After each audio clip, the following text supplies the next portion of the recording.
Assalamualaikum warahmatullahi wabarakatuh. Bismillahirrahmanirrahim. Alhamdulillah.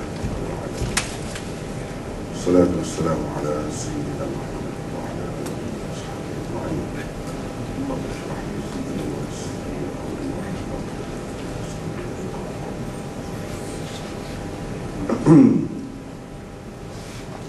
Tajuk yang kita nak bincangkan sekarang ialah pengajian Al-Hadis bersistematik dan kesan baiknya kepada umat.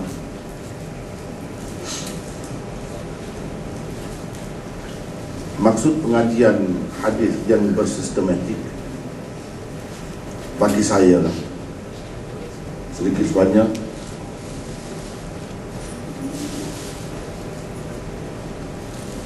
telah melalui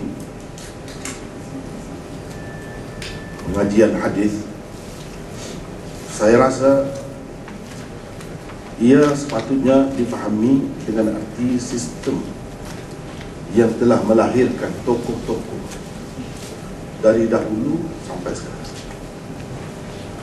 Saya rasa itu sepatutnya yang kita fahami dengan bersistematik.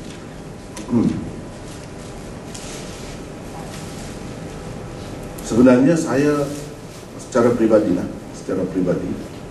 dalam keadaan menerima juga kebaikan dan kelebihan sistem yang ada sekarang ini, tapi saya merasakan di sana terdapat banyak juga kelemahan-kelemahannya dan kekurangan-kekurangannya, khususnya dalam bidang pengajian hadis. Sebab seperti kita maklum, sekarang ni saya kurang puas hatilah sebenarnya. Di mana-mana pun, di negara-negara Islam, di universiti-universiti yang ada pengajian Islam ni, ya pengajian hadis ni jadi macam pengajian-pengajian lain juga, di mana pelajar-pelajar yang tidak didedahkan dengan kitab-kitab hadis itu sendiri. Itu bagi saya satu kelemahan, satu kekurangan. Dan kalaulah saudara-saudara kita yang ada pada petang ini, saya rasa dia perlu kajilah, fikir semula. Dan keadaan itu sebenarnya keadaan yang tidak menyempurnakan bagi saya. Maka seharusnya dia menambah pengajiannya itu dengan sistem yang lain, di luar daripada ruang lingkup pengajian yang diikutinya. Sebab apa? Cuba bayangkan, kita belajar hadis walaupun sampai ke peringkat PhD sekalipun, ini sistem baru lah, maksud saya sistem baru. Dia kadang-kadang seseorang pelajar itu dia tak bertemu dengan kitab hadis dan tak belajar dengan menerima daripada guru,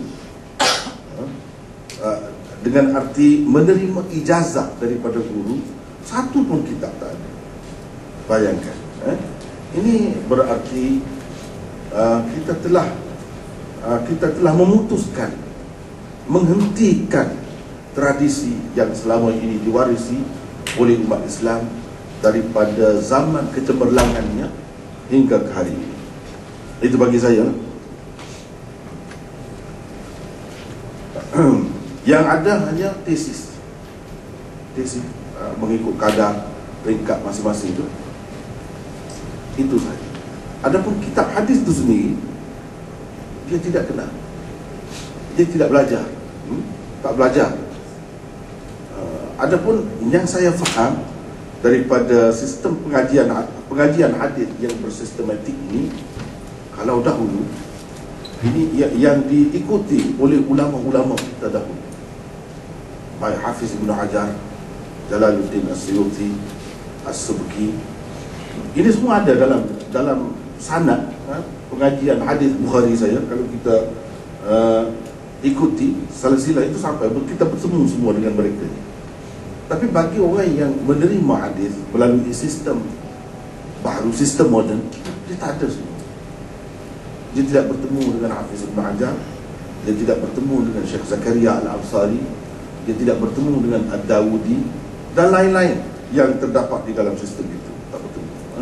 Tak bertemu dengan, kalau di benua kecil India, dalam sanad saya, kita bertemu dengan Hussein Ahmad Madani, kita bertemu dengan Anwar Shah Kashmiri, bertemu dengan Syekhul Hind, bertemu dengan Rashid Ahmad Ganguhi dan lain-lain lagi, yang mana mereka ini memang telah berjasa, diakui dunia, telah berjasa kepada ilmu hadis, dan mereka ada meninggalkan pesakanya, ada meninggalkan karya-karya agung, karya-karya besar, sehingga dapat diambil munafaat oleh generasi kemudian. Itu terbukti. Itu terbukti. Saya rasa, maaflah ya, kalau ada yang terlibat dengan sistem itu, saya akui ada kelebihannya. Sistem baru ini pun ada kelebihannya. Cuma dari sudut tadilah, dari sudut saya nampak keberkatan, dari sudut mengekalkan tradisi, dari sudut hubungan jiwa di antara murid dengan guru sampai kepada Rasulullah sallallahu alaihi wasallam, seseorang yang bersambung-sambung mata rantai, sambung-sambung kepada kita. Itu tidak ada dalam sistem modern. Walaupun kita belajar di Madinah, walaupun kita belajar di Azhar, walaupun kita belajar di mana-mana, sistem itu sudah tidak ada. Ini kenyataan. Sebab dia sudah ubah sistem yang asal, yang lama tu kepada cara baru. Yang ada hanya tinggal tesis. Tesis tu kadang-kadang macam-macam lah bentuknya, maidani lah, dan lain-lain lagi. Kadang-kadang dia buat tesis tu biasa sangat, tak ada kena-mengena pun dengan kitab itu, nak memahami kitab itu, dan istilah-istilahnya tak ada kena-mengena. Yang dia pergi selidik misalnya di apa ni sekarang ni, di Shah Alam, dari segi pengaruh dan apa ni minat orang terhadap hadis. Misalnya, saya rasa itu pun bagus sebagai kajian, terbuka. Tapi di sebalik itu sepatutnya sebagai asas, kitab-kitab turas, kitab-kitab asasi itu sepatutnya dipelajari, dikekalkan. Dikekalkan. Sebabnya kalau kita tengok hasil-hasil daripada sistem pengajian hadis yang baru, dia hasilnya tak seberapa. Itulah yang mengecewakan. Jadi nak tak nak kita kena kembali sekurang-kurangnya dalam bidang ini atau bidang-bidang tertentu yang perlu sangat kepada silsilah, persambungan atau ittisal, yang kita panggil ittisal, persambungan, kesinambungan murid dengan guru sampai kepada Rasulullah sallallahu alaihi wasallam. Itu perlu sangat dikekalkan. Kalau kita tengok dalam sejarah ini, yang hebat-hebat itu memang dia ada meninggalkan sesuatu. Kalau Hafiz Ibn Hajar, ya, dengan Fathul Barinya, lain-lain lagi, semua ada. Kalau kita tengok di India, Syekhul Hind dengan Anwarul Mahmudnya, Syarah Abu Dawud, Anwar Shah Kashmiri dengan Al-Arfus Syadinya, dengan Faidul Barinya, dia ada tinggal kitab hadis, tulisannya sendiri, banyak hasil kajiannya yang tidak akan kita dapat contoh daripada pengarang-pengarang lain. Begitu juga kalau kita tengok kemudian lagi muridnya, Maulana Yusuf Banuri, pengasas Jamiah tempat saya belajar di Pakistan dahulu, dia pun mengarang kitab hadis juga dan menjadi rujukan dunia, Ma'arifus Sunan, Syarah Tirmidzi, dan begitulah seterusnya. Semua ada hasil-hasilnya. Dan mereka ini kalau kita perhatikan adalah hasil sistem pengajian lama. Sistem pengajian lama yang mengekalkan tradisi pengajian lama, yakni belajar hadis dari kulit ke kulit. Dari kulit ke kulit. Habis betul. Terima dengan guru, dengar. Walaupun dia tidak bincang, dia tidak syarah, dia tidak urai pun kita dengar daripada mulut. Ataupun Kalau dia penat, kita baca, dia dengar setiap hadis. Pengajian macam itu bagi saya amat memuaskan hati. Dan sepatutnya sistem ini dikekalkan, sebab ia telah terbukti berjaya daripada dahulu sampai sekarang. Ia telah melahirkan tokoh-tokoh besar dalam dunia hadis.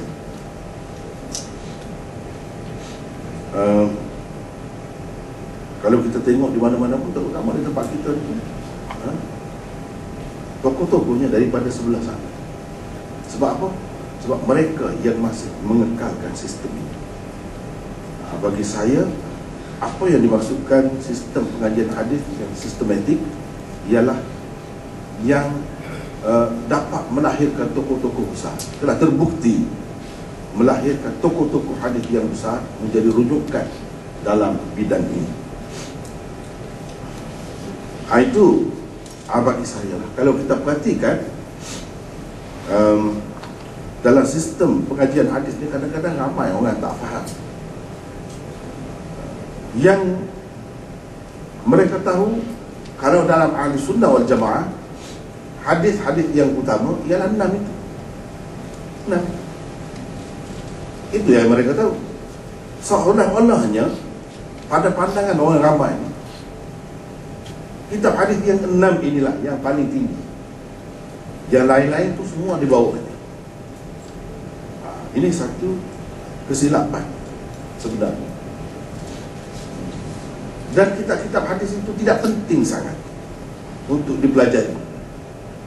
Kalau ada pun sekadar ijazah itu saja, terima sanad. Dari segi belajar tidak penting. Dan dari segi kedudukan hadis-hadis di dalam kitab-kitab itu lebih rendah daripada yang 6. Sebenarnya bukan begitu. Ini kerana kita tidak terdedah dengan sistem pengajian itu daripada awal.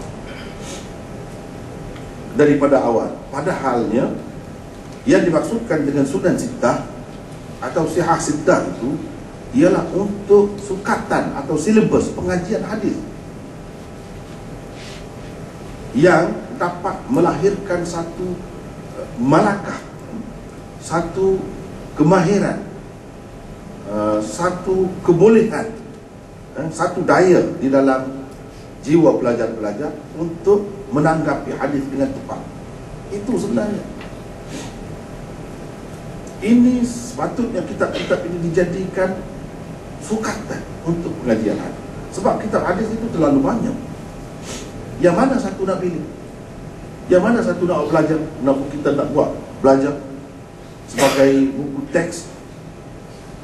Di situ kalau kita tengok kepada sistem yang ramai daripada kita pun ikuti juga, termasuk saya sendiri. Dia sistem itu, sistem pengajian Sunan Sittah, untuk melahirkan kemampuan daya di dalam diri memahami, menanggapi hadis dengan tepat. Jadi kita belajar Tirmidzi, Abu Dawud, Bukhari, Muslim, Nasa'i dan Ibnu Majah. Tak ada siapa pun guru-guru kita yang mengatakan inilah kitab yang paling tinggi. Tetapi selalu disebut 6. Di situ mereka terkeliru sebenarnya. 6 ini untuk itulah tadi, itu maksudnya. Sebab itu dipelajari, yang lain-lain tak perlu, boleh baca sendiri saja. Bila kita sudah faham yang ini, yang 6 ni, tapi yang kita belajar itu lebih daripada 6 sebenarnya. Termasuklah Muwatta Imam Malik, Muwatta Imam Muhammad, Ma'anil Asar Imam Tahawi dan lain-lain lagi. Lebih banyak. Tetapi yang ditumpukan betul-betul, yang kita kata belajar dari awal sampai akhir 6. Sebab terbukti orang yang belajar mengikut cara itu, memang dia jadi lain hasil dia. Tapi saya tidak katakan semuanya jadi, tidak juga. Tidak. Berapa ramai orang yang belajar memang dapat sijil, dapat sanad semua, tapi dia lebih kurang orang lain juga, biasa juga. Saya tak katalah semua, tapi yang nak jadi tu dia berjadi. Itu maksudnya. Yang Allah SWT takdirkan nak jadi, dia jadi.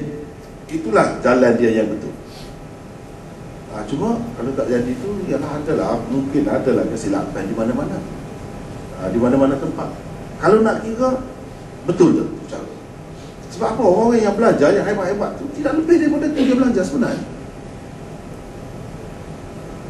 Cuma bezanya zaman dahulu, di zaman, maksud saya zaman dahulu ni peringkat awal, di zaman Syah Waliullah dan anaknya Syah Abdul Aziz, dia tak ada pengajian apa yang kita kenali sebagai daurah hadis. Tak ada. Tapi kitab itu juga yang diajarkan. Sebab guru tak ramai. Guru seorang saja. Dialah segala-gala nak mengajar. Mana sempat dalam masa yang sama, dalam masa yang singkat. Jadi tak dapat tidak dia belajar satu-satu kitab. Tapi kitab itu juga yang dipelajari. Bila timbul sistem daurah hadis di benua kecil India, di sini saja sebenarnya yang ada masih mengekalkan tradisi pengajian lama. Di samping dia ada juga latihan dalam bentuk mengarang, buat tesis itu, tapi yang itu dikekalkan. Dia ada juga peperiksaan, ada juga, tapi yang itu tetap dikekal.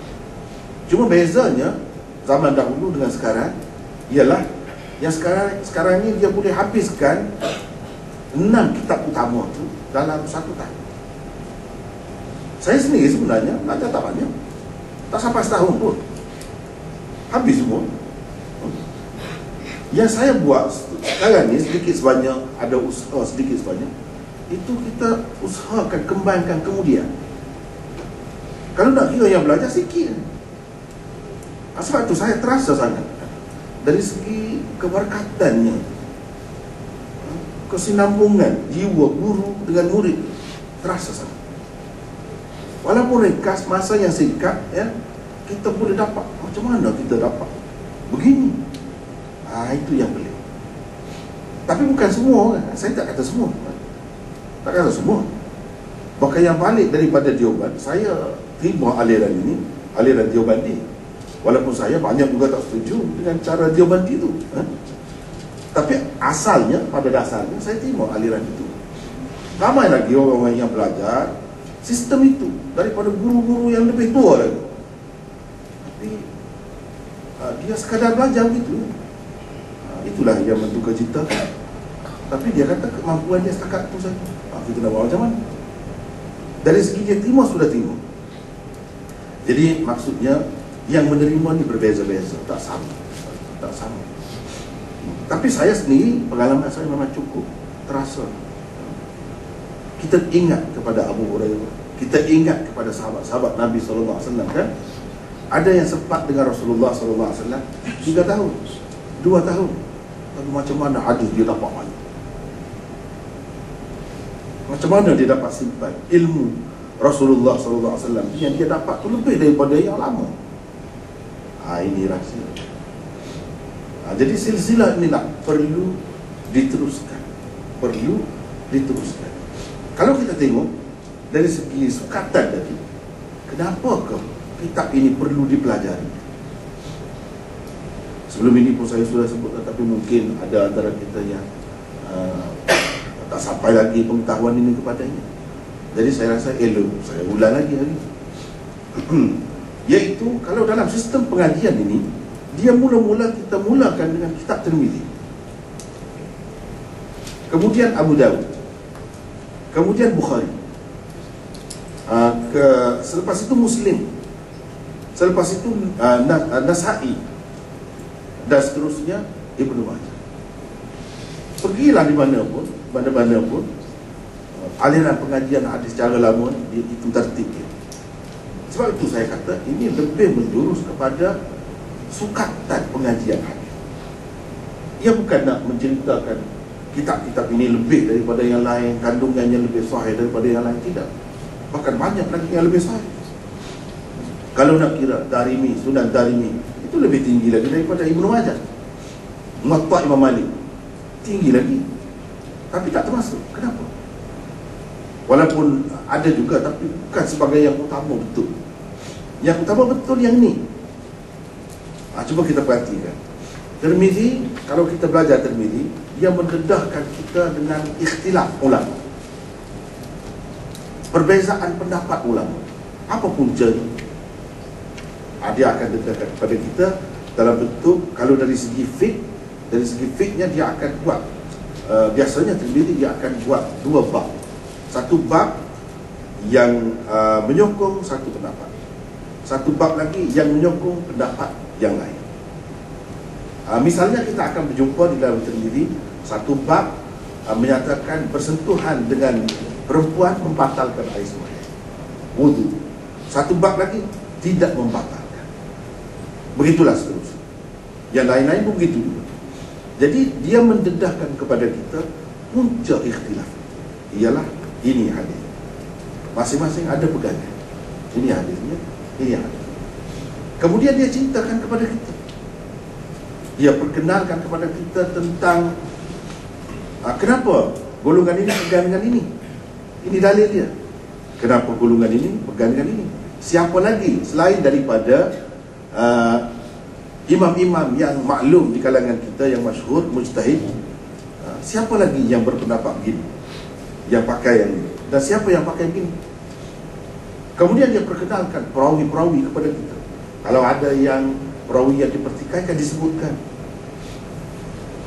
Kalau perawi itu nama dia sebutkan kunyahnya, dia sebutkan laqabnya. Kalau perawi itu disebutkan kunyahnya sahaja, maka dia akan sebutkan apa namanya sebenarnya. Jadi dengan begitu kita dapat mengenali perawi-perawi. Kita didedahkan dengan perawi-perawi itu. Ada yang tinggi kedudukannya, ada yang sederhana, ada yang teruk. Kita mula mengenali perawi-perawi daripada kitab asas. Bukan cerita kesimpulan yang orang buat, tidak. Daripada kitab utama yang terpilih selama beratus-ratus tahun, dipakai kita. Dia tak perlu macam buku-buku teks kita di sekolah-sekolah ni hampir tiap tahun tukar kan. Tak perlu. Ini beratus tahun masih lagi boleh dipakai, masih lagi segar. Kemudian Imam Tirmizi ajar kita, hadis ini sahih, hadis ini gharib, hadis ini hasan sahih. Dia perkenalkan istilah-istilah. Kita sudah mula biasa di awal lagi. Kemudian itulah cara Tirmizi. Dia ada komen, dia komen apa-apalah, dia komen, dia bagi pendapat dia. Kalau perawi ini saya tanya Muhammad, yang ni Imam Bukhari, pendapat dia kata orang ni tidak hujah, misalnya. Jadi kita boleh tahu pendapat Imam Bukhari yang tidak ada di dalam Bukhari melalui Tirmizi. Dan di situ kita nampak perkaitan itu, hubungan murid dengan guru itu sangat rapat. Sangat rapat. Dia selalu tanya Bukhari. Tapi ada juga yang dia tidak setuju dengan Bukhari. Bukhari macam lain, dia macam lain. Itu peringkat pertama.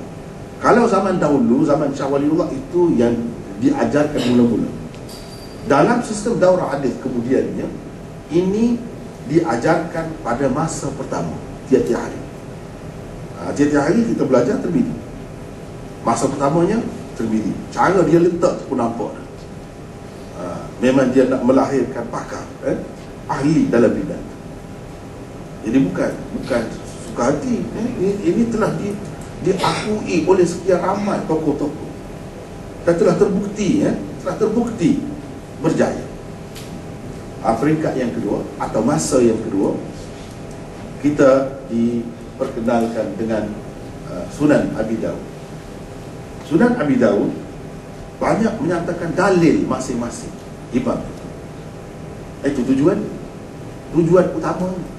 Walaupun ada banyak lagi keistimewaan-keistimewaannya, tapi yang utamanya itu, yaitu mengemukakan dalil-dalil bagi masing-masing imam yang berbeza pendapat, dan menyatakan pendirian dia sendiri, pendapat dia sendiri, yang kadang-kadang kita rasakan pelik. Tapi itulah yang dipilihnya, menunjukkan pada masa itu, pada masa pengarang itu, ulama-ulama Islam memang terbuka betul pikiran pendapat dia. Tidak semestinya kalau dia tu murid Imam Ahmad, maka dia ikut Imam Ahmad. Kadang-kadang dia tak ikut Imam Ahmad. Bahkan dia buat tajuk itu yang bertentangan terus dengan pendapat Ahmad, gurunya. Tapi dengan cara yang halus, dengan cara yang cukup beradab. Sehingga kadang-kadang kalau kita tidak berguru, kita tak terasa pun yang dia kritik Imam Ahmad. Tak terasa, tak tahu pun. Sama seperti Imam Bukhari, macam tu juga. Dia kritik orang tu, dia kritik orang tu. Kalau kita tak belajar, tak ada asas, kita tak tahu dia kritik siapa sebenarnya. Cara dia cukup halus dan cukup beradab. Dia cukup hormat pendapat orang. Sebab apa? Dia tahu semua ni masing-masing telah memerah habis tenaga untuk mendapatkan sesuatu hasil daripada kajian mereka. Jadi walau bagaimana kita berbeza pendapat dengannya, kita sepatutnya menghormati mereka, beradab dengan mereka. Itu di peringkat Abu Daud. Kemudian kita pergi kepada Bukhari. Dia belajar dalam sukatan itu. Selepas Sunan Abi Daud, diajarkan Bukhari. Kalau dalam sistem daurah hadis kemudian ini, masa ketiga. Masa ketiganya belajar Bukhari. Dari segi tertib kita nampak, Bukhari maksud utamanya ialah menyimpulkan sesuatu daripada hadis, atau mengistimbakkan, mengeluarkan kandungan hadis, apa yang dapat kita fahami daripada hadis, sejauh mana akal manusia itu dapat memahami, dapat mengeluarkan pengajaran, panduan atau lain-lain daripada hadis, sejauh mana. Imam Bukhari mengajar kita cara berijtihad, cara menggunakan fikiran sejauh mungkin setelah kita cukup mempunyai ilmu alat. Dengan cukup, Imam Bukhari selalu dia bawakan satu patah saja perkataan ayat Quran, sepatah saja. Dia tak sebut semua, sebab dia kira orang yang dia duduk berbicara dengan orang yang hafal Quran. Kalau kita tak tahu itu Quran ke hadis, habislah dia. Itu pun kita masih keliru lagi, tak jelas. Macam mana? Kerana kira betul-betul lah nak belajar Bukhari, yang betul-betul menepati syarat dia, walaupun tak belajar banyak pun, dia akan dapat kembangkan. Dia kena cukup semua ini. Segala ilmu alat ni telah lengkap dengan usulnya, segala usulnya, dengan ilmu bahasanya, dari semua sudut kita boleh baca sendiri. Imam Bukhari mengajar kita bagaimana nak memahami hadis. Sebab itu Imam Bukhari mengulangi hadis, sesuatu hadis itu beberapa kali. Macam hadis innamal a'malu binniyat 12 kali. Padahal dia kata dia tidak akan ulang. Kita kata macam mana tak kata ulang? Kata tak mau ulang 12 kali. Maksud dia tak ulang dengan maksud yang sama, betul-betul sama. Tidak, macam itu tidak. Mesti ada beza sedikit sebanyak. Dari segi sanadnya ke beza, ataupun dari segi maksud dia beza. Di sini dia nak cerita daripada hadis ni kita boleh faham gini, boleh juga faham gini, boleh juga faham gini. Tengok sampai 12 bab dia buat. Hadis Barirah diulanginya sebanyak 25 kali dalam Bukhari. Maksud dia nak menceritakan kepada kita, jangan kamu ingat satu hadis itu hanya satu saja perkara ataupun pengajaran yang dapat kamu ambil. Bahkan cubalah kamu selaminya, cubalah kamu keluarkan, fahami hadis itu sedalam mungkin dan sebanyak mungkin hasil. Cuba kamu keluarkan. Dia ajar kita dengan cara dia tajuk bab yang dia buat. Ini hadis macam ni, tajuknya begini. Kadang-kadang dia tukar hadis itu. Lafaz hadis begini, dia tukar satu patah. Ada maksud dia sendiri. Dia nak ajar kita bagaimana nak faham hadis. Itu yang paling sukar sebenarnya Bukhari. Orang kata Bukhari paling tinggi dari segi syaratnya, ya betul. Tapi yang paling sukar pun sebenarnya Bukhari. Benar kalau kita nak faham tajuk bab dia. Kalau dari sudut fiqh saja pun memang dalam. Apalagi kalau kita tengok dari sudut-sudut lain. Kelebihannya terletak pada tajuk bab dia. Di situ kita nampak berbeza. Imam Bukhari sekali dia faham gini. Dia nak ajar kita, daripada hadis yang sama kamu boleh keluarkan berapa banyak, mungkin beribu-ribu masalah, beribu-ribu penyelesaian persoalan itu. Itu sebenarnya dia nak ajar kita. Dan tempat untuk kita buat kajian ialah hadis yang paling tinggi kedudukan, paling baik berdasarkan kajiannya, paling baik. Itulah sebaik-baiknya. Artinya kalau kita pegang hadis itu, kita pegang dengan yang paling tinggi. Jadi setiap suatu ni dia tidak sama, dia ada kualiti dia, ada yang rendah kualitinya, ada yang sederhana, ada yang tinggi. Semua orang nak yang tinggi. Semua yang nak yang tinggi, semua nak yang mahal. Sebab mutu dia pun berbeza. Bukhari menyediakan hadis yang bermutu kepada kita untuk kita jadikan sebagai bahan kajian dan rujukan untuk mengeluarkan sebanyak mungkin penyelesaian kepada persoalan hidup kita. Itu tugas Bukhari. Itu maksud utama dia. Walaupun banyak lagi maksudnya yang lain, dan iltizamnya banyak, sangat istimewa kitab itu. Semua orang akui. Kalau nak tahu, ikutilah cara pengajian Bukhari macam mana. Kita akan nampak memang berbeza daripada yang lain. Dan Maulana Anwar Shah Kashmiri kata, ini adalah salah satu kitab ajaib dalam dunia. Dalam dunia ni, Bukhari adalah kitab yang ajaib. Saya pun memang betul lah, saya rasa begitu betul lah. Setiap kali kita baca tu, kita tengok ada benda lain, benda baru saja. Itu keistimewaan. Dulu saya dengan guru saya saja kata begitu. Dia kata, cuba kamu baca sungguh-sungguh, kamu akan nampak setiap kali kamu baca ada benda baru. Bila tiba masa kita buat kajian, kita sendiri baca begitu, kita terasa saya, betul apa yang dikatakannya itu betul. Itulah keistimewaan Bukhari. Selain daripada iltizamatnya yang begitu banyak, setiap bab mestilah ada isyarat kepada permulaan. Ada isyarat kepada permulaan. Dan setiap bab di akhirnya ada isyarat kepada kesudahan akhir. Apa maksudnya? Semua ada. Itu semua iltizam dia cukup jaga. Bukan sekadar masa menyusunnya itu dijaga dalam keadaan ada air sembahyang, dalam keadaan sembahyang sudah, bukan sekadar itu, tetapi banyak lagi ikatan-ikatan yang lain yang dia ikat diri dia untuk menyiapkan Bukhari. Di situlah kita nampak memang luar biasa. Luar biasa. Tapi kadang-kadang Bukhari ini dia kemukakan hadis hanya satu saja di bawah satu tajuk. Satu saja. Yang satu itu pun kadang-kadang yang ringkas. Bukan dia kemuka semuanya. Seperti mana ayat Quran, kadang-kadang satu perkataan saja dia kemuka. Begitu juga dengan hadis. Kadang-kadang satu. Kadang-kadang di bawah satu tajuk dia tak kemukakan satu pun hadis. Ada tajuk saja. Saya kata keliru. Pensyarah Bukhari terkeliru. Dia kata, Bukhari terlupa kan ni macam mana? Ataupun dia buat mungkin penyalin itu tersalah, tertinggal dia, terlepas pandang. Atau macam mana?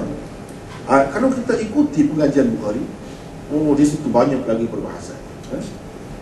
Ada ulama-ulama yang mengatakan, macam Syekhul Hind, dia kata sebenarnya Imam Bukhari sengaja buat itu. Dia boleh kalau dia nak letak hadis di situ, tapi dia tak letak. Sebab apa? Sebab dia panggil dalam istilah tashhidan lil adhan. Dia nak mengasah fikiran orang yang membaca kitab, pelajar-pelajar. Itu tujuannya. Jadi selama ni saya saja buat tajuk, saya saja kemukakan hadis. Cuba kamu kemukakan sendiri, cari hadis. Ini tajuk. Hadis apa yang menepati syarat dia, cuba kamu letak.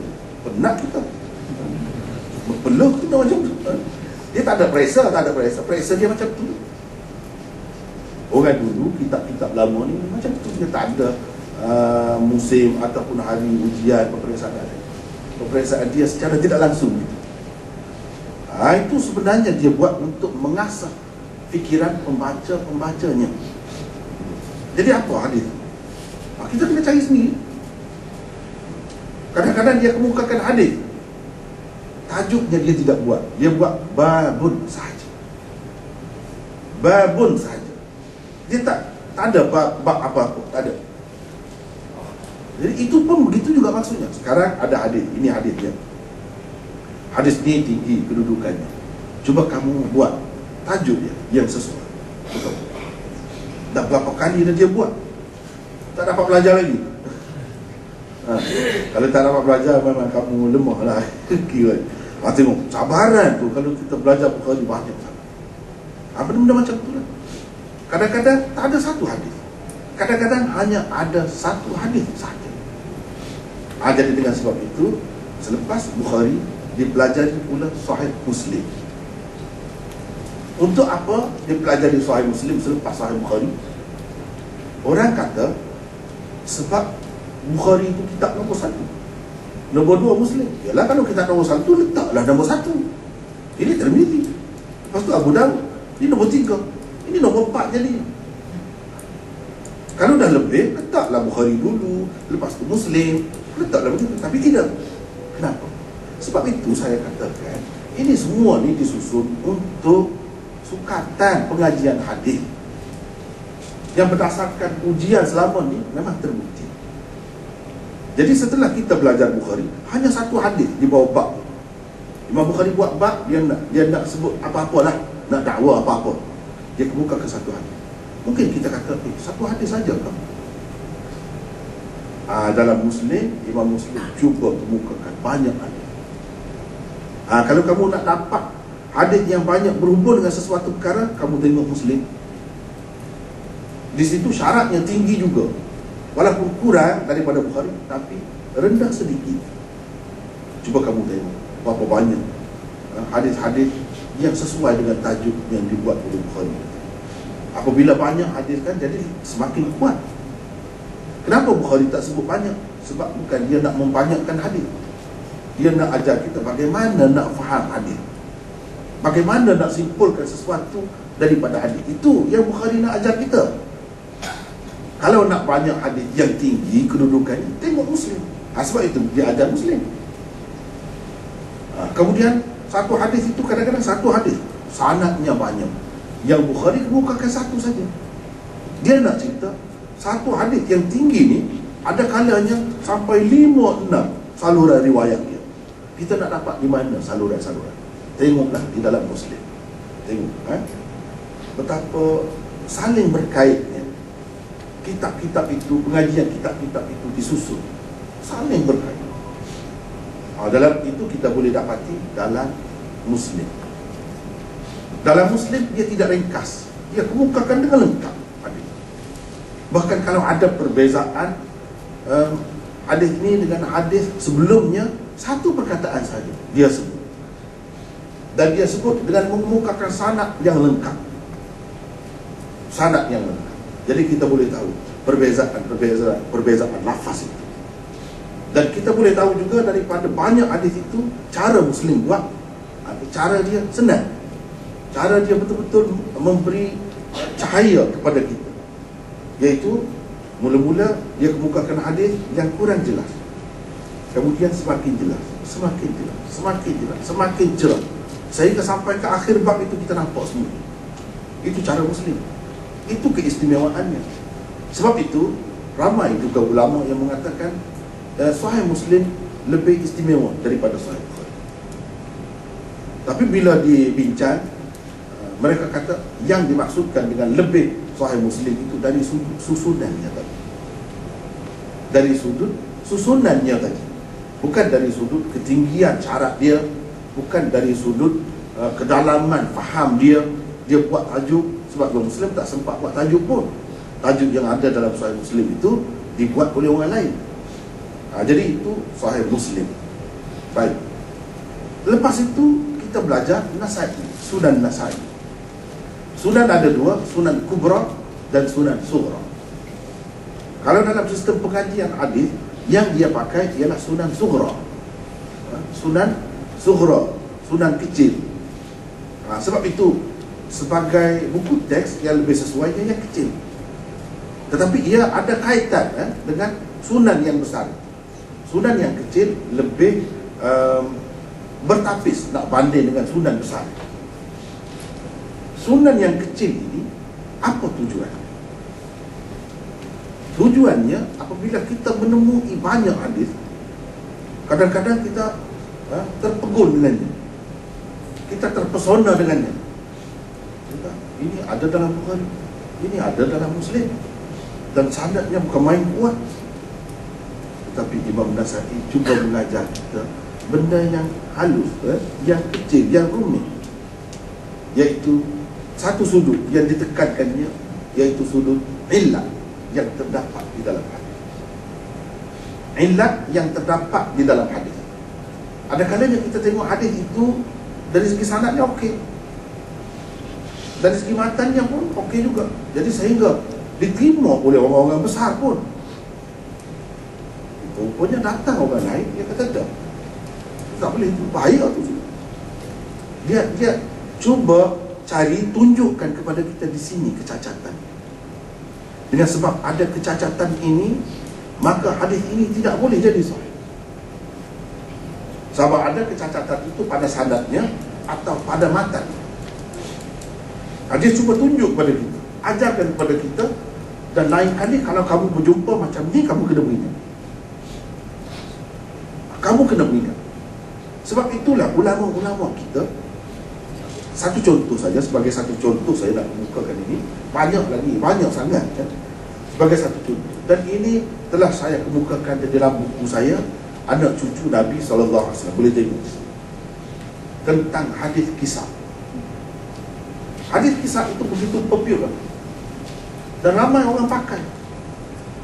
Di dalam Muslim pun ada, di sana sini ada. Tetapi ulama-ulama mempertikaikan, ada sanadnya yang sahih pun. Jadi orang kata sahih hadis itu. Sahih dari sudut mana? Dari sudut sanad. Imam Nasa'i mengajar kita benda-benda macam ni lah. Tapi tidak semesti segala benda tu disebutnya. Tidak, tak mesti. Dia cuma bagi contoh-contoh kepada kita. Antaranya, ini bukan Imam Nasa'i sebut, saya sebutlah. Saya sebut. Contohnya, bagaimana yang dikatakan illat itu dalam hadis. Sebab hadis yang sahih ini, dia ada ta'rif dia kan. Dia mesti sanadnya itu bersambung, tidak putus. Lepas tu tiap-tiap seorang perawi itu seorang yang adil, kamilul dhabt atau tammud dhabt, yang sempurna dhabtnya. Kalau ingatannya itu baik.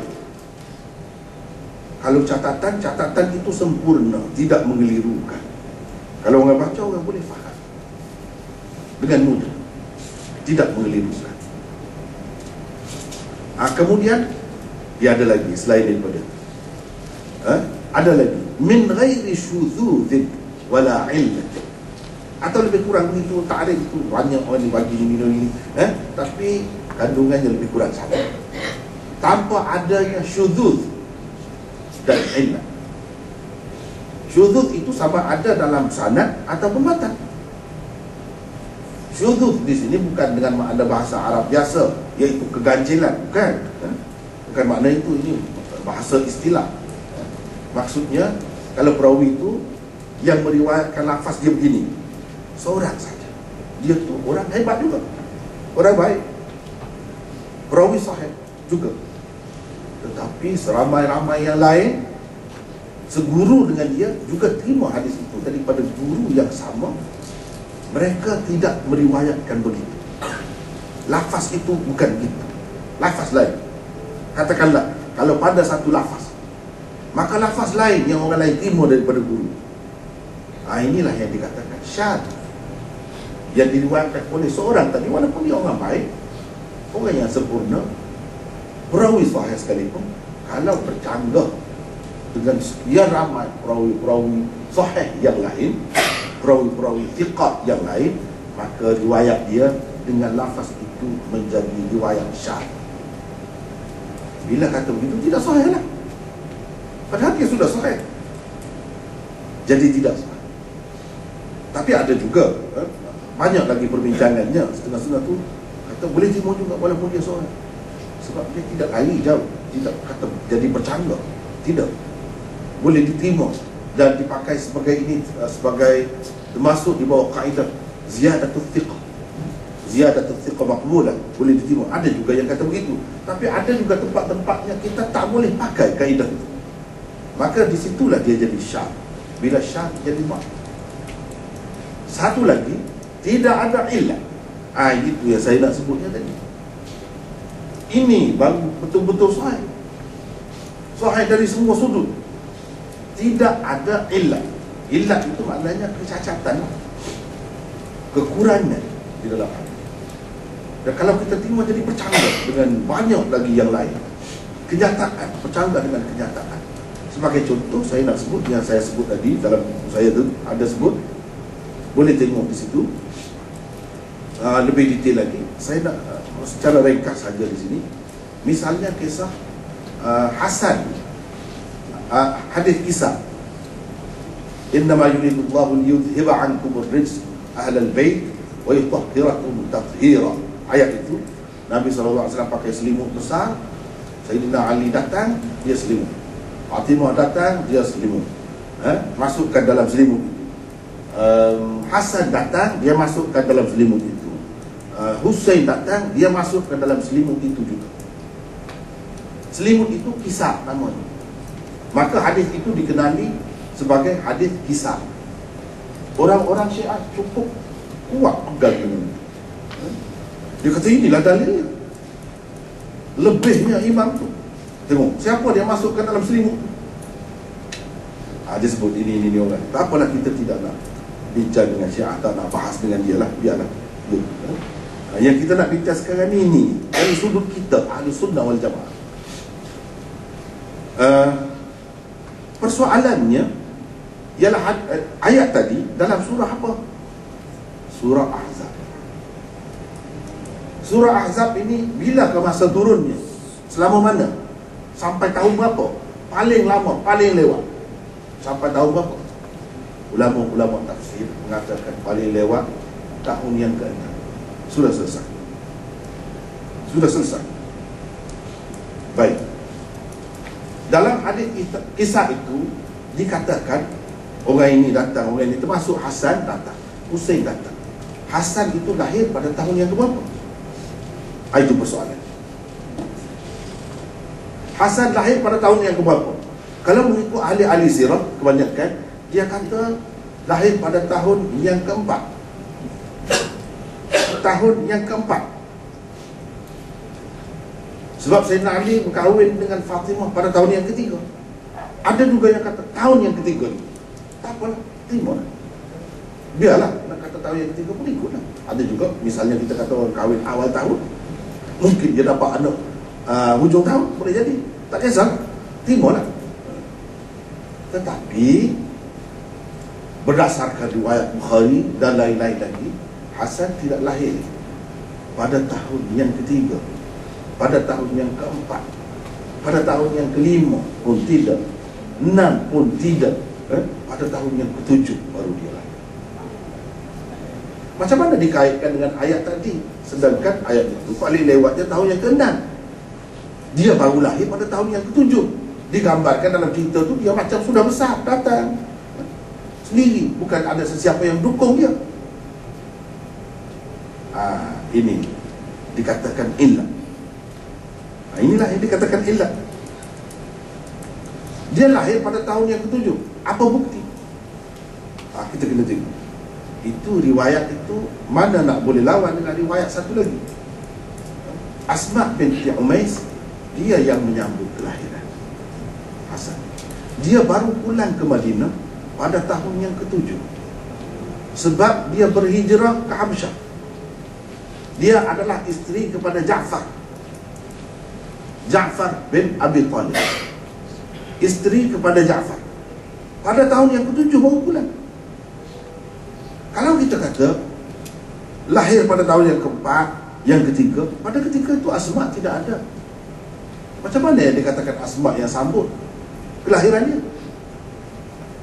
Asma yang mengasuh dia pada masa kecil, macam mana? Ini masalah. Kemudian Sayyidina Husain dikatakan lahir pada tahun yang kelima. Memang kalau begitu betul, kalau begitu sungguh, sesuailah dengan ayat tu. Sebab dia paling akhir tahun yang ke-6. Boleh. Tetapi cara datang tu, kalau kita kata dia lahir pada tahun yang ke-4, dia tidak menggambarkan datang tu macam budak-budak datang. Tidak. Macam sudah besar, datang sendiri. Itu pun tak betul sebenarnya. Yang betulnya, ia lahir pada tahun yang ke-9. Berdasarkan riwayat Bukhari dan lain-lain lagi, disebutkan orang yang menyambut kelahiran Husain ialah Ummul Fadl, isteri kepada Abbas, ibu kepada Ibnu Abbas. Dan dia baru berhijrah ke Madinah pada tahun yang ke-9. Sebelum itu dia duduk di Mekah. Dia tidak diketahui sebagai orang Islam. Kalau katalah dia Islam pun, macam mana dia nak menyambut cucu Rasulullah yang duduk di Madinah? Dia duduk di Mekah. Ini persoalan. Kemudian dalam hadis itu disebutkan, bila Nabi SAW pergi pada tahun pembukaan Mekah, tahun yang ke-8, dia kata dia bermimpi pelik. Dia tak sanggup nak cerita kepada Rasulullah SAW. Apa yang peliknya? Ceritalah. Rasulullah SAW kata cerita. Dia kata dia takut nak cerita. Dia rasa tak sukalah cerita mimpi. Jadi Rasulullah SAW desak dia, bagi tahulah, tak apalah, macam mana-mana pun tak apa. Dia pun kata, saya bermimpi salah satu anggota Rasulullah SAW tercampur dalam haribaan. Salah satu anggota tu tidak disebut, sama ada tangan ke, jari ke, atau apa-apa, tak ada disebut. Tapi salah satu anggota Rasulullah SAW macam putus gitu, jatuh di atas haribaan. Itu yang dia menakutkan. Dia rasa macam tak baik mimpi tu. Oh begitu. Kalau begitu, baguslah. Rasulullah SAW kata, rupanya kamu yang akan menyambut daging darah cucu. Dia sebut. Itu tahun yang ke-8. Takkan tahun yang ke-4 sudah lahir. Cerita tadi pada tahun yang ke-8 bermakna tak berlaku lagi. Pada tahun yang ke-9, betul, setelah dia berhijrah ke Madinah dengan suaminya Abbas, memang lahir Husain. Bermakna tahun yang ke-9. Macam mana kita nak kaitkan dengan ayat surah Ahzab yang telah berakhir pada tahun yang ke-6? Dan macam mana digambarkan Husain itu macam sudah besar sangat, datang sendiri, mari masuk di bawah selimut itu, kisah itu. Ini dipanggil illah, kecacatan yang terdapat di dalam hadis. Kalau kita terima, maka kita kena tolak sebanyak mana yang sahih, yang lebih kuat. Itu akibatnya. Kalau kita terima, yang kita nak terima yang kata dia lahir pada tahun yang ke-4, yang ketiga, itu riwayat apa? Dalam kitab hadis mana? Tak ada. Itu hanya riwayat sirah saja. Riwayat sirah yang tak tahu di mana punca, di mana sana. Mana boleh nak lawan dengan riwayat Bukhari, riwayat-riwayat yang terdapat di dalam hadis-hadis yang sahih ini. Sebab itulah ulama kita tak terima. Ini hadis kisah direkaan saja. Walaupun sanad dia tu elok, sanad dia ada di antaranya yang elok. Banyak juga yang mengaruh yang palsu, sanad yang palsu banyak juga. Kalau kita kata yang elok tu macam mana? Orang boleh buat, ambil sanad Bukhari, bubuh saja mana-mana. Kepada orang yang tidak tahu apa tentang hadis, katakanlah, sebab benda ni saya sendiri sudah tengok, cetakan kitab-kitab hadis ini pun banyak macam juga. Ada yang kadang-kadang orang rujuk kepada kitab, dia kata dalam Bukhari. Kita tengok dalam Bukhari, kita tak ada. Bila tengok dalam Bukhari, dia memang ada. Kita nak buat macam mana kalau macam tu? Katakanlah tadi yang saya sebutkan tadi, hadis kelebihan tarawih. Adalah sesiapa yang jahat, Dia ambil hadis itu dan dia guna mana-mana sanad Bukhari yang sedia ada, dia letak sebelum. Siapa nak tahu? Kalau orang tak betul-betul belajar, dia kata ini hadis ada dalam Bukhari dan dia cetak. Saya sudah dapati ada beberapa nuskha Bukhari yang mana hadis dia tidak ada dalam Bukhari yang kita belajar. Siapa nak tahu? Berapa lama kita nak khatam Bukhari kalau kita tak belajar betul-betul, kalau kita tak baca, kalau kita tak kaji? Berbeza kalau dengan di Pakistan, sebab dia khatam tiap-tiap tahun dalam daurah hadis tu, dia tahu. Ini tak ada, macam mana ada pula. Dia macam kita kata ginilah, sebagai contoh, cop jakim itulah halal. Kalau orang guna cop itu, mana kita nak tahu? Dia boleh palsukan. Jadi kita terus percaya. Jadi ini pun guna nama Bukhari. Dia cetak. Musuh kan musuh, dia boleh buat apa saja nak mengelirukan kita. Dia cetak dengan tokok tambah, bukan banyak, ada beberapa tempat. Kita nak cari itu bukan senang. Tiba-tiba kita tengok buku tu cantik, dia tulis Sahih Bukhari, di kulit dia tu cantik, kita nak belilah, letak dalam almari rumah kita. Biarlah kita tak pandai lagi pun, nanti anak kita, kalau anak kita tak pandai, cucu kita. Jadi cucu kita baru buka kitab. Katakanlah cucu kita baru buka, dia manalah tahu yang datuk dia beli dulu buku ni, buku bermasalah, buku yang sudah ditokok tambah. Mana dia tahu? Dia pun pakai. Pakai. Ini bila kena begini sudah kelirulah kita. Keliru. Pada hakikatnya kalau cop jakim itu halal, hakikatnya tidak halal. Kita makan yang haram, yang tidak sembelih dan sebagainya. Mungkin sebab orang telah salah guna. Dia boleh berlaku macam boleh berlaku. Cuba tengok akhir-akhir ini ada dalam Bukhari pun bila disebut Fatimah Ali alaihi salam. Ini kerja siapa? Sedangkan saya tengok dalam buku kitab Bukhari saya yang saya belajar di sana, cetakan Pakistan, kita belajar dengan guru, tak ada pun di situ alaihi salam. Tengok, dia telah berberani, dia telah mengambil kesempatan untuk mengelirukan. Akhirnya dia akan kata, tengok, Bukhari kamu pun berbeza bila sebut imam-imam kita. Tengok, dia sebut alaihi salam, habis kita. Memang Bukhari. Benda-benda macam ini telah berlaku. Sebab itu kita perlu sangat bagi saya menghidupkan sistem ini, pengajian ini, supaya kita dapat memelihara ini rujukan utama kita. Kalau di sini punah, rosak, habislah.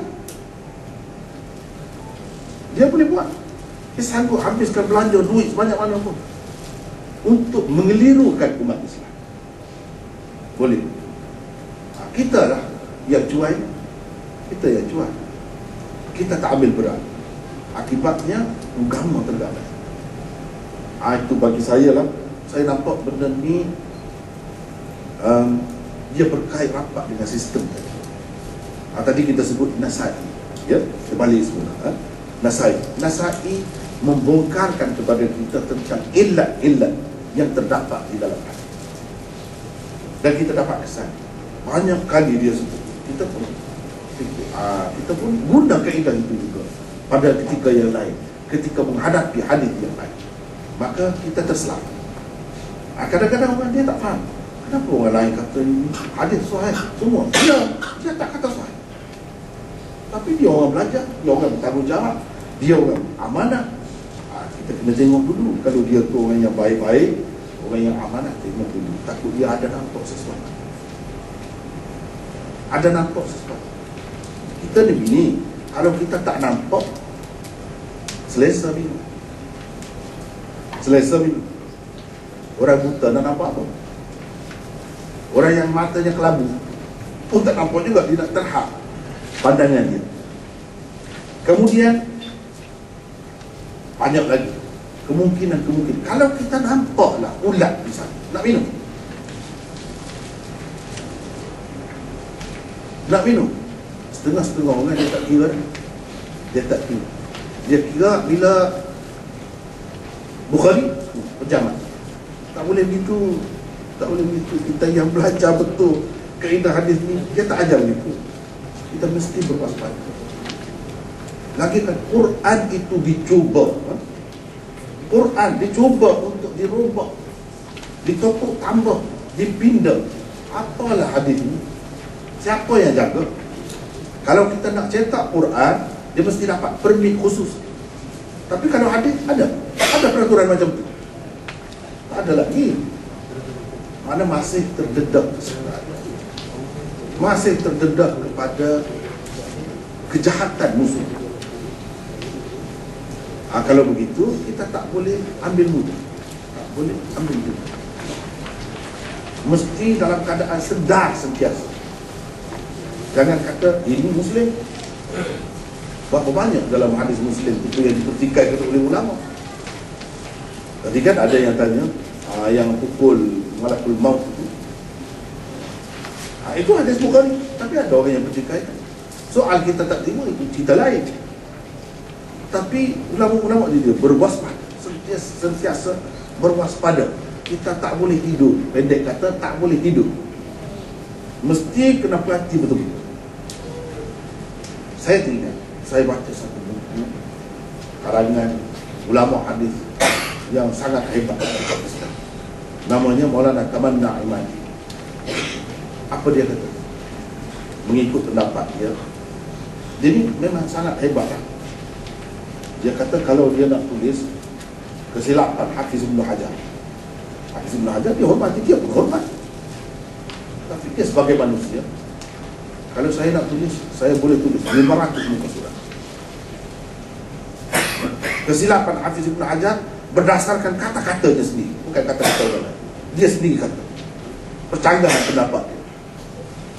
Jadi sekarang ni orang dia sebut Al-Bani lah, boleh pakai atau tidak, Al-Bani dituduh macam-macam lah. Saya pun tidak kata dia suci, saya tak kata, tapi dia seorang yang bagus, telah buat usaha yang besar. Salah silap tu ada dengan siapa-siapa. Janganlah terlalu merendah-rendahkan seseorang, memperlekeh seseorang. Dia telah buat sesuatu, setakat itu kemampuan. Kalau ada salah silap, kita maafkan. Baiklah, tengoklah dari sudut pandang orang lain pula. Kalau nak kritik, ada orang kritik. Hafiz Ibn Hajar pun boleh orang kritik. Berapa banyak Hafiz Ibn Hajar sendiri yang salah. Kita kata salah, bukan kita salah, berdasarkan dia sendiri kata. Jadi Maulana Tamanna Imadi kata, saya boleh tulis 500 muka surat. Itu. Dia kata kita ni sepatutnya dengan Bukhari ke, dengan kitab-kitab Sahih ke, jangan pejam mata, mesti kena waspada. Jangan kamu jadi seperti satu orang yang orang cerita kepada dia, hey, kamu, isteri kamu sudah jadi janda, tahu?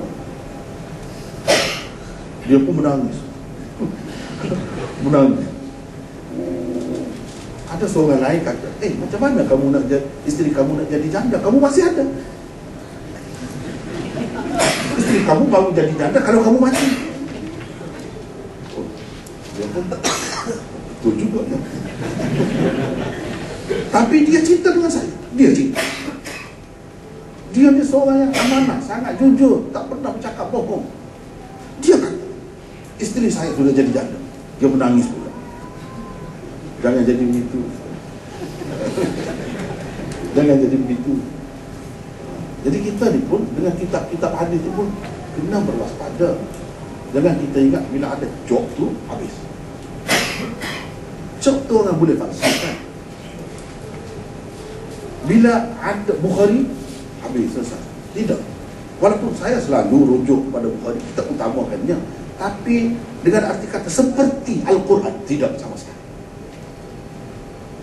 Al-Quran lain, hadis lain. Dia tidak sampai ke peringkat itu. Dengan arti Tuhan menjaganya, Allah menjaganya. Inna nahnu nazzalna dzikra wa inna lahu lahafizun. Itu maksudnya Quran. La ya'tihi al-batilu min bayni yadayhi wala min khalfi tanzilun min hakimin hamid. Itu Quran. Hadis ada macam itu. Jadi kalau begitu, kena melihat halal cop, halal jakim lah. Jangan kita pejam mata. Berapa kali dia pergi cek, dia cek betul ke tidak, di belakang dia macam mana. Dia bukan pasal 24 jam. Orang yang nak perhati setiap kilan dalam Malaysia. Kita kena ingat, seperti yang saya kata tadi, dalam Bukhari yang ada alaihi salam tadi. Lepas tu ada lagi berapa banyak cerita-cerita yang sebenarnya tidak ada dalam Bukhari. Dengan sebab itu, kita kena belajar mengenali nuskha. Jadi banyaklah kerjanya sebenarnya. Kalau kita nak kata pengajian hadis secara bersistematik ni, kena mengambil kira semua sudut itu, barulah kita selamat. Tidak ada jaminan kalau kata dalam Bukhari mesti selamat, mesti betul seperti Al-Quran. Tidak begitu. Jadi kena sentiasa berhati-hati. Kemudian kalau dalam sistem pengajian hadis kita, selepas Nasa'i, dia belajar Sunan Ibn Majah. Kenapa Sunan Ibn Majah paling akhir? Kalau kita tengok dari segi kandungannya, dia patut juga, sebab hadisnya itu bercampur baur. Ada sahih, ada yang bertaraf hasan, ada yang dhaif, bahkan ada yang maudhu'. Yang maudhu' banyak juga. Jadi kenapa diutamakan hadis, kitab hadis yang mengandungi hadis maudhu' ni? Kita tak faham. Kalau kita tak fikir, tak mengambil kira benda ni semua disusun untuk sukatan pengajian hadis, maka pening kepala. Ambil sajalah Sunan Darimi, ambillah saja Muntaqa Ibnul Jarud, itu lebih sahih lagi. Ambillah saja Muwatta Imam Malik. Sebab itu setengah-setengah ulama kata Sunan Sittah ni bukan Ibnu Majah, kata dia. Ini Muwatta Imam Malik. Ada yang kata ini. Kenapa? Itu keliru sebenarnya. Yang orang letak Sunan Ibnu Majah tu bukan kerana ketinggiannya, kesahihannya lebih daripada yang lain, bukan. Tapi untuk melahirkan malakah, yang kita kata malakah, satu daya, kemampuan untuk menilai hadis, untuk menjadi pakar hadis. Itu tujuannya. Jadi setelah kita belajar mazahib ulama-ulama ni dia pakai hadis macam mana, kalau untuk hukum hadis peringkat mana, tingkatan mana, kalau untuk ini dia pakai yang mana, semua kita sudah tahu. Semua bab ada. Bukan dalam bab fiqh saja, bab-bab lain pun ada juga. Tirmizi sudah belajar, Abu Daud sudah belajar, Bukhari pun sudah belajar. Kita sudah faham, sudah kenal dah warna hadis sahih itu, baunya macam mana, rasanya hadis sahih itu macam mana. Kita sudah tahu semua. Dan ada contoh-contoh yang banyak daripada Muslim. Kemudian kita sudah lihat juga, sudah ada persiapan juga untuk menilai illatnya, kecacatannya, kekurangannya. Setelah itu semua, akhir sekali dikemukakan Ibnu Majah. Seolah-olahnya dikatakan sekarang ni dalam hadis ni, dalam kitab ni ada macam-macam. Cuba kamu tentukan sendiri. Yang mana yang sahih, yang mana tidak. Kamu sudah belajar dulu. Imam Tirmizi sudah kata hadis ini tidak sahih sebab sanad dia ada orang ni. Adakah orang tu dalam sanad ni? Kamu ingat lagi ke tidak? Seseorang yang dikatakan begitu, dikatakan begitu. Jadi kamu kena ingat semua yang belajar. Kamu sudah kenal bentuk, warnanya hadis sahih itu. Macam ni sifatnya, bunyinya macam ni, boleh jadi hadis sahih ke tidak? Itu tujuan. Di situlah terletak ujian kepada seseorang pelajar hadis pada Ibnu Majah. Bukan nak menceritakan Ibnu Majah itu lebih sahih daripada yang lain, bukan itu maksudnya. Ini semua untuk sukatan pelajaran hadis sebagai teks pengajian hadis. Kalau kita dapat lepas semua itu, cuba tengok berapa banyak dah pengalaman dapat di sebalik belajar 6 kitab. Padahal banyak lagi kitab-kitab hadis yang lain. Kalau nak ambil kira banyak sangat. Tapi untuk sukatan itu sudah memadai.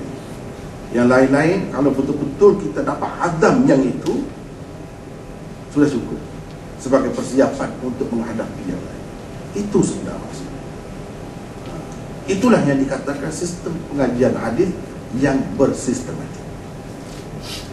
Dia ada, kita boleh cerita sebab apa, sebab apa. dari awal hingga akhir. Terang benderang. Jadi bila begitu kita pergi kepada hadis-hadis yang lain, kita dapat menilai, dapat menghadapi. Kita dengar saja boleh tahu dah. Sebab sudah biasa.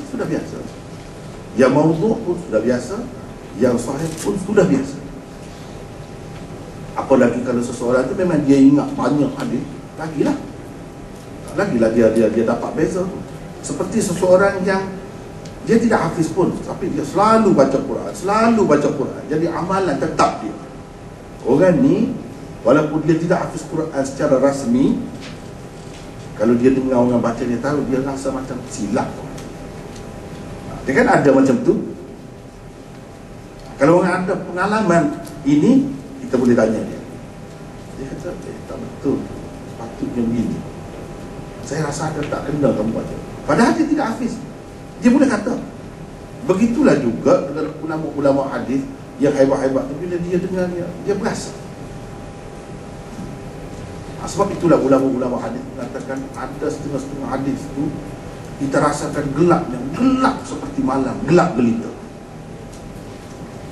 Setengah-setengah hadis tu kita dapati terang sangat, terang benderang seperti tengah hari.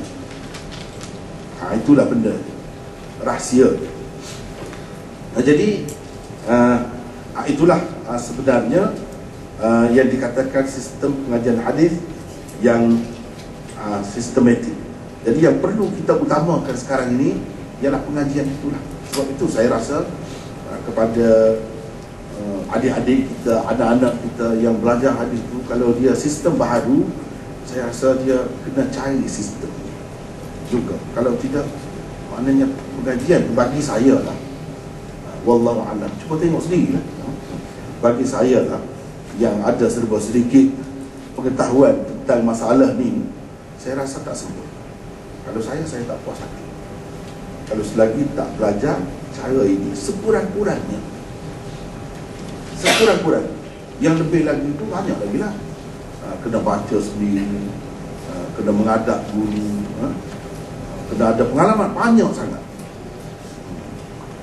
Tokoh-tokoh yang hebat itu dia bukan satu perkara, bukan dia belajar hadis sahaja begitu kan.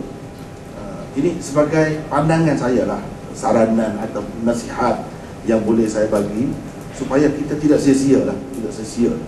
Sebab kalau tidak, saya rasakan kerugian besar, banyak yang akan terlepas daripada kita. Setengah-setengah daripada pelajar-pelajar hadis pengajian agama di tempat kita, yang latar belakangnya terlalu rapuh sebenarnya, terlalu apa kita nak kata ya,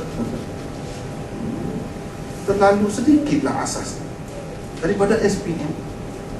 Setakat mana sangat bahasa Arab alatnya, tapi dia minat tu bagus lah, bagus minat tu. Cuma persiapan tu adakah sudah cukup untuk menghadapi pengajian hadis? Kita terus masuk pengajian hadis, tapi ialah sukatan dia adalah sendiri yang menyesuaikan pelajar itu, tentunya gitu ya. Tapi untuk pergi jauh ke hadapan, saya rasa tak boleh berpada dengan apa yang disediakan itu sahaja, tak boleh. Bahkan dia kena tengok, dia kena belajar pula, turun pula. Sebab untuk melengkapkan diri dari sudut nahwunya, dari sudut ilmu sarafnya, dari sudut lain-lainnya, kita kena boleh faham. Sebab itu orang tahu, kalau nak belajar benda-benda ni, dia belajar ilmu alat tu cukup, ilmu arudnya, ilmu qawafinya. Kalau dia dengar syair itu, dia boleh sepatutnya baca begini, ini rentak ini, dia boleh kata begitu. Bukan rentak ni, ini bahar wafi, ini bahar kamil misalnya, dia boleh sebut. Kamu baca tu tak betul tadi, padahal tak ada kena mengena dengan Quran, tidak kena mengena dengan hadis, tetapi dia sudah ada satu cita rasa, sudah dapat jawab, kalau ni baca begini. Itu bukan senang. Jadi dia kena kukuhkan ilmu, baru dia dapat. Kalau tidak, banyak perkara lah yang akan tercicir. Sebab Nabi SAW selalu guna bahasa-bahasa balaghah misalnya. Akan ada, dia kata, di akhir zaman ini perempuan-perempuan yang kasiyatun ariyat, yang berpakaian tapi bertelanjang.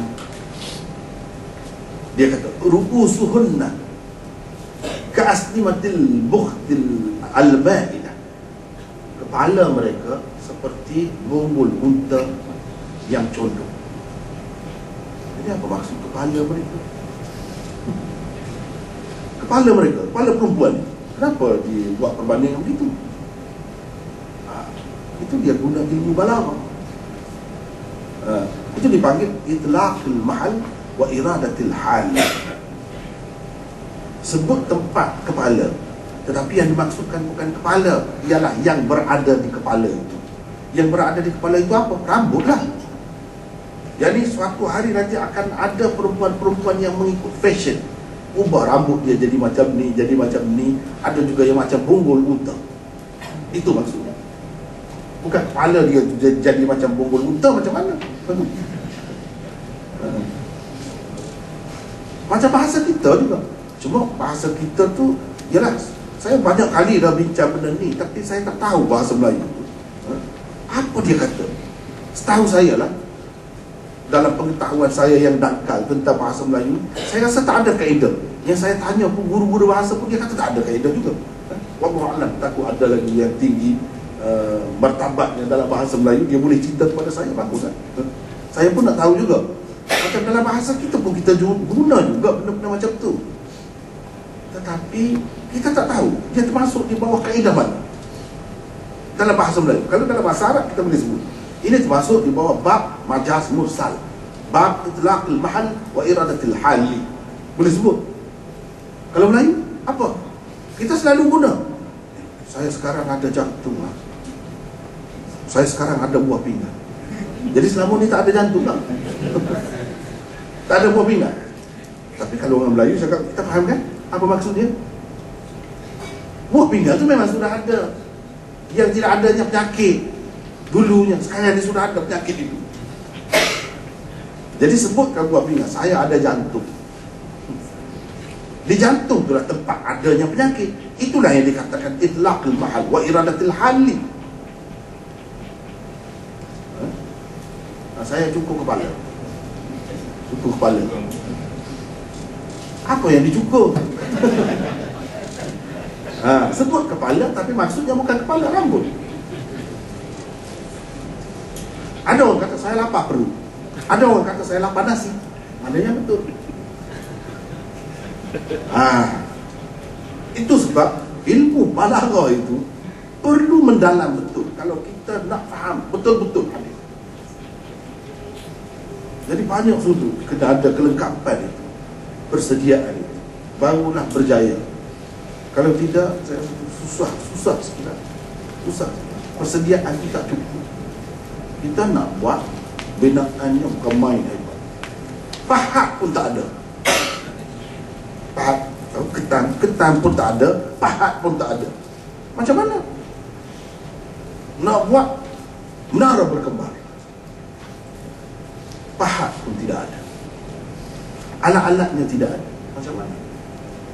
Sebab itu dalam sistem pengajian yang lengkap, bersistematik, dia mesti bermula dari bawah. Kemas itu dari bawah. Kalau bengkok dari bawah, bengkoklah sampai ke atas. Kalau betul di bawah, betullah sampai ke atas. Dulu saya ingat ayah saya pernah kata, seseorang ni kalau kita nak tahu kemampuan dia, cukup kita tanya satu kali. Saya ingat lagi, dia kata, kita tanya dia, awak belajar nahwu Arab peringkat mana? Kalau zaman dahulu dia belajar kitab Mutammimah, Mukhtasar Jiddan, Azhari, Qatrun Nada, Syuzurul Zahab, Mughnil Labib, Ashmuni, dan lain-lain lagi kitab nahwu. Awak tanya dia saja, dia sekarang sudah boleh baca kitab apa? Kalau dia sebut, kita boleh nilai ilmu dia tu, kemampuan dia untuk menguasai ilmu lain peringkat mana, kita boleh nilai. Itu kata ayah saya, betul. Cukup. Kalau tidak, dakwa saja belajar. Sebenarnya tak mampu. Tak mampu. Kalau dia hanya belajar peringkat ini dalam nak belajar kitab Bukhari, tak mampu. Sebab apa? Kitab itu babnya pun tak habis lagi. Sedangkan dalam hadis itu semua bab digunakan, semua bab. Bukan satu perkara, banyak perkara lagi lah. Itulah susahnya sebenarnya. Tapi kalau nak betul, memang seronok. Suka kalau kita cukup alat. Kalau cukup memang suka baca kitab. Dan kepada orang-orang yang belajar sistem daurah hadis, pada dasarnya dia sebenarnya nak ambil berkat saja. Timur belajar tak sampai setahun.